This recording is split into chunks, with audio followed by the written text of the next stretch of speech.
상속인이 승계집행본을 받았을 때 특별 한정 승인을 통해 대처하는 방법.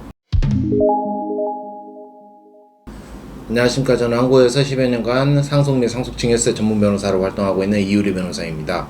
오늘은 상속인이 승계집행본을 받았을 때 특별 한정 승인을 통해서 구제받을 수 있는 사례에 대해서 자세히 알아보도록 하겠습니다.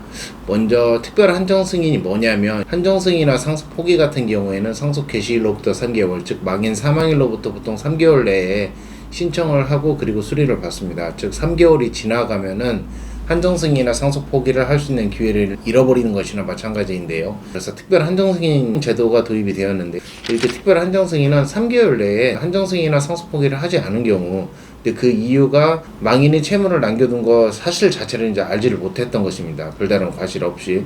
그래서 특별 한정승인을 인정을 해서 사망일로부터 3개월 내에 한정승인이나 상속 포기를 하지 못했을 경우에 구제책이 인정이 된 것입니다. 이 특별 한정승인은 어느 경우에 해야 하느냐, 간단히 얘기해서 망인의 채무를 나중에서 알게 된 경우입니다. 요즘에는 그 사망 이후에 안심상속 원스톱 조회 서비스가 있기 때문에 재산 조회를 하면 망인이 남겨두신 금융 채무나 이런 부분들은 어느 정도 드러나게 되어 있습니다. 하지만 이런 안심상속 조회 서비스에 드러나지 않는 대표적인 게 개인들의 채무입니다. 주변의 지인들이나 이런 분들한테 이제 채권 채무 관계가 있는 경우인데요. 사실 이제 망인이 사망한 이후에 이런 경우에는 그 채권자가 상속인들한테 통보를 하거나 알려주지 않는 한 사실상 알 수는 없는 노릇이거든요. 그래서 이렇게 보통 개인 간의 어떤 채권 채무 관계가 얽혀 있을 때 이런 것들이 많이 일어나는데요. 그래서 이 부분을 나중에 통보를 받았을 때 이제 특별 한정승인을 하는 경우가 많고요. 두 번째로는 망인이 생전에 어떤 확정 판결문을 받았던 것입니다. 예를 들어서 은행이든지 아니면 개인 간의 사채도 마찬가지고, 망인이 일정한 금액을 차용을 했는데 이 부분을 갚지를 못해서 채권자가 망인 상대로 소송을 했었던 것입니다. 소송을 해서 망인 상대로 승소 판결을 받아서 이 판결이 확정이 된 경우, 근데 만약에 망인이 그런 확정 판결문을 받았고 그리고 사망을 하신 경우에 채권자들 입장에서는 망인에 대한 이런 확정 판결문을 기초로 해서 상속인들의 개인 재산에 대해서 집행을 하겠다, 즉 승계집행문이라는 걸 받아서 상속인들의 개인 재산에 대해서 강제집행을 시도할 수가 있습니다. 이렇게 강제집행을 시도하다 보면 보통 상속인들은 승계집행문이라는 것을 먼저 법원으로부터 송달을 받게 되는데요. 이 승계집행문이라는 걸 받게 되고 난 후에야 상속인들은 이런 것을 이제 알게 되는 경우가 많습니다. 이렇게 승계집행문이라는 걸 받는다면 채권자는 그런 확정 판결을 기해서 상속인들의 개인 재산이나 이런 부분에 대해서 압류를 할 수가 있습니다. 지금 압류를 한다는 거는 통장에 있는 거는 이제 금액을 그대로 빼내간다는 거고요. 부동산 같은 경우에는 강제집행을 넣어서 경매로 넘길 수가 있습니다. 그렇다면 이제 상속인들 입장에서 무방비 상태로 당해야 하는 것인가, 아버지가 돌아가셨는데 아버지가 그런 판결을 남겨놓은 것 자체를 몰랐고 실제 안심상속 조회 서비스까지 했는데 별다른 채무가 있지 않아가지고 아무것도 안 했는데, 이럴 때 할 수 있는 게 이제 특별한정 승인인데요.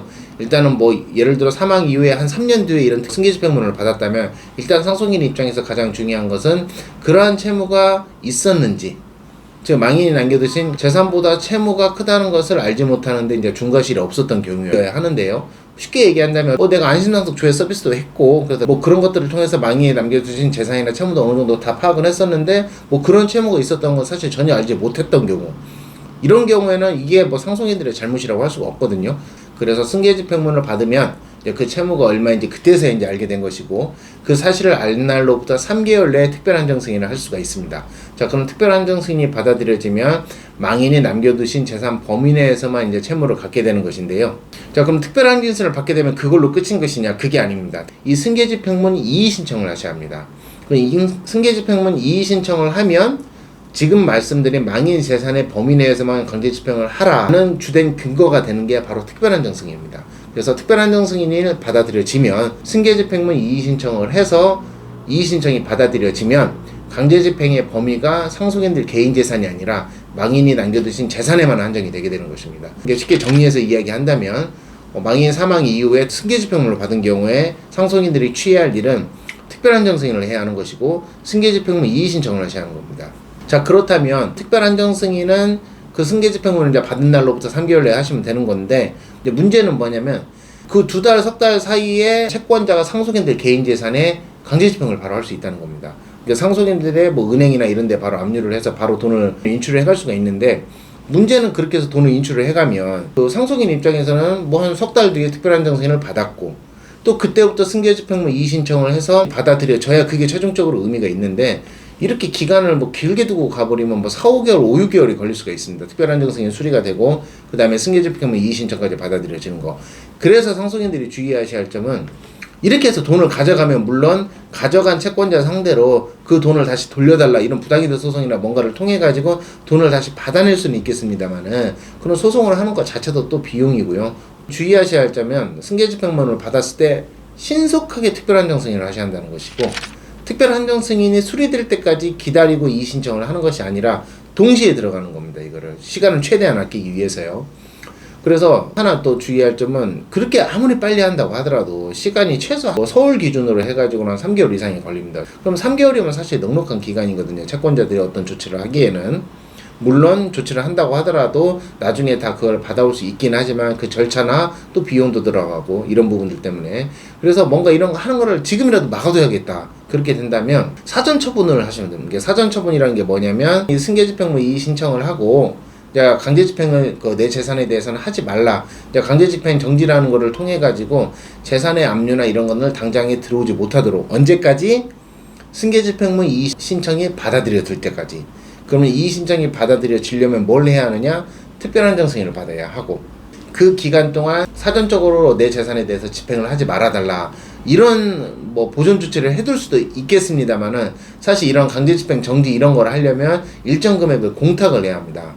그래서 이런 승계집행문을 받은 경우에 어쨌든 내 재산에 대해서 강제집행을 할 우려가 있기 때문에 변호사의 도움을 통해서 적정한 조치를 반드시 하셔야만이 내 재산을 지킬 수가 있고요. 또 중요한 거는 3개월이 만약에 지나버리면은 그것도 내 돈을 다 갚아야 하는 것이고요. 그 다음에 다른 채무가 또 생겨나면 또 그것도 갚아야 합니다. 그래서 특별한정승인을 신속하게 받아두고 승계집행문 자체를 무력화시킬 수 있는 이의신청까지 신속하게 진행을 하셔야 그 망인의 채무를 승계받는 위에서 빠져나올 수가 있기 때문에 그 전문 변호사를 통해서 적정한 조치를 반드시 취하셔야 합니다. 자, 오늘은 상속인이 승계집행문을 받았을 때 특별한정승인을 통해 이를 대처할 수 있는 방법에 대해서 자세히 알아보았습니다. 본 영상에 대해서 궁금한 점이 있으시면 댓글에 나와 있는 링크를 통해서 상담을 신청해 주시면 되겠습니다. 감사합니다.